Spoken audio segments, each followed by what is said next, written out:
Hi hello నమస్తే welcome to my channel by channel కొత్తగా చూస్తున్నట్టయితే ముందుగా సబ్స్క్రైబ్ చేసుకోండి. అలాగే నేను చెప్పే వీడియోస్ మాత్రం అందరికీ షేర్ చేయండి బా.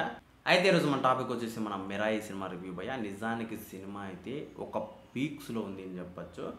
అసలు ఇప్పటిదాకా ఒక సూపర్ హీరోల్ని మనం హాలీవుడ్ సినిమాల్లో చూడడమే కానీ నాకు తెలిసినంత వరకు ఇప్పటి నుంచి మనం మాత్రం ఖచ్చితంగా చెప్తున్నాను, మన తేజ సజ్జ మాత్రం ఒక సూపర్ హీరో మాదిరే ఉంటాడు మాత్రం ఎటువంటి డౌట్ లేదు భయ్య. ఒకవేళ మనోడు ఏమన్నా చిన్న చిన్న సినిమాలు చేసినా కూడా అసలు ఏంట్రా అనే టైప్కి వచ్చేస్తారేమో, ఆయన చేసినవే పెద్ద సినిమాలేమో అన్న టైప్లో అనిపిస్తుంది భయ్య నాకైతే మాత్రము. లిటరల్లీ చెప్తున్నాను, అసలు ఆ సినిమాకి పర్టికులర్గా బ్యాక్గ్రౌండ్ మ్యూజిక్ ఇచ్చినోడు మాత్రం ఫస్ట్ ఎందుకు చెప్తున్నాను అంటే ఆ డైరెక్టర్కి మాత్రం దండేసి దండం పెట్టచ్చు అని చెప్పచ్చు. అసలు పీక్స్ ఉందని చెప్పచ్చు భయ్య సినిమా మాత్రము. అంటే ముందు మనమైతే అంటే ఫస్ట్లోనే బ్యాక్గ్రౌండ్ మ్యూజిక్ గురించి వీటి గురించి వద్దు కానీ మనమైతే స్టోరీలోకి వెళ్ళిపోతాం భయ్య. ఇప్పటిదాకా నాకు తెలిసినంత వరకు ఇలాంటి స్టోరీస్తో ఇలాంటి ఎక్స్పెరిమెంట్ అంటే మామూలు విషయం కాదు భయ్య. కొంచెం అటు ఇటు అయినా కూడా సినిమా మొత్తం పోద్ది అన్న టైప్లో అనిపించింది నాకైతే మాత్రం. కాకపోతే అక్కడ ఎటువంటి డౌట్ లేకుండా అసలు దింపాడని చెప్పవచ్చు గుణపం బాక్స్ ఆఫీస్కి. ఆ రేంజ్లో అనిపించింది భయ్య సినిమా మాత్రం నాకైతే మాత్రము. లిటరలీ చాలా అద్భుతంగా అనిపించింది.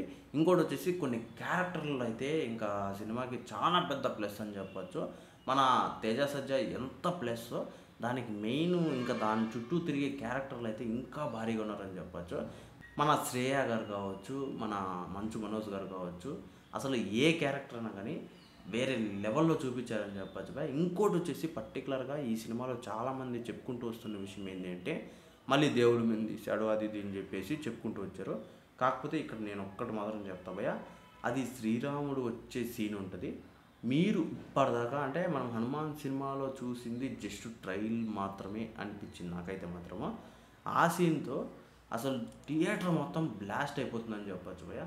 ఏదో నేను అంటే అది కొంచెం అంటే ఎత్తి చెప్తానట్లు లేదు అనిపిస్తుంది కానీ వాస్తవానికైతే సినిమా అయితే అలా ఉంది అని చెప్పచ్చు భయ్య. లిటరల్లీ చెప్తున్నాను. ఇంకా తేజ సజ్జ యాక్టింగ్ అయితే ఇంకా పీక్స్ అని చెప్పచ్చు భయ్య. మంచు మనోజ్ అన్న ఇచ్చిన పర్ఫార్మెన్స్ అయితే నాకు ఇప్పటికి కూడా కళ్ళ ముందు కనిపిస్తుందని చెప్పచ్చు. ఇంకా ఈ సినిమాలో పర్టికులర్గా క్లైమాక్స్ అయితే మీరు ఊహించని ట్విస్టులతో అయితే ఉంటుంది భయ్య. అసలు వేరే రేంజ్లో ఉంటుంది అని చెప్పచ్చు. అలాంటి ట్విస్టులతో సినిమాని నడపడం అంటే అసలు నేను ఫస్ట్ నుంచి చూసింది ఒక సినిమా, ఆ ట్విస్ట్ తర్వాత ఊహించుకునేది ఒక సినిమా అన్న టైప్లో అయింది భయ్య. నేను చెప్తున్నాను, ఇప్పటిదాకా మనం కొన్ని సినిమాలు అనుకుంటాం భయ్య చాలా వరకు అంటే అసలు ఏదో వచ్చినదా పోయినదా సూపర్ హీరో మాదిరి ఉన్నదా అట్లా కాకుండా ఈ సినిమాకి పర్టికులర్గా నేను చెప్తున్నాను, ఎక్కడ కూడా అసలు ఇంత రవ్వంతా కూడా గ్రాఫిక్స్ని అయితే వాడారు కానీ ఇంత కూడా విఎఫ్ఎక్స్ కానీ మనకు ఎక్కడ తేడా లేదో అది హైలైట్ అని చెప్పచ్చు. అసలు అవసరం అని చెప్పచ్చు. నాకు లిటరల్లీ చాలా అద్భుతంగా అనిపించింది భయ్య. మీరు ఖచ్చితంగా థియేటర్లోనే చూడండి, అసలు మీకు ఒక ఫీల్ వస్తుంది చూడండి. అంటే మెయిన్ పర్టికులర్గా చెప్తున్నాను, క్లైమాక్స్లో అయితే మీరు గూస్ బంప్స్తో చచ్చిపోతారు భయ్య. అది మాత్రం పక్కా నాకు లిటరల్లీ చాలా అద్భుతంగా అనిపించింది. అదైతే మాత్రము చాలా ఆసమ్గా కూడా అనిపించింది. ఇప్పటిదాకా నేను చూసిన ద బెస్ట్ సీన్లలో ద బెస్ట్ క్లైమాక్స్ అని మాత్రం చెప్తున్నాను భయ్య. ద బెస్ట్ సినిమా అని కూడా చెప్తున్నాను. ఏదో నేను మనం ఎత్తేస్తున్నట్లు మీకు అనిపించవచ్చు కానీ ఇదే వాస్తవం భయ్య. సినిమా మీరు థియేటర్లో చూడండి, ఒక పీక్స్ ఉంటుంది.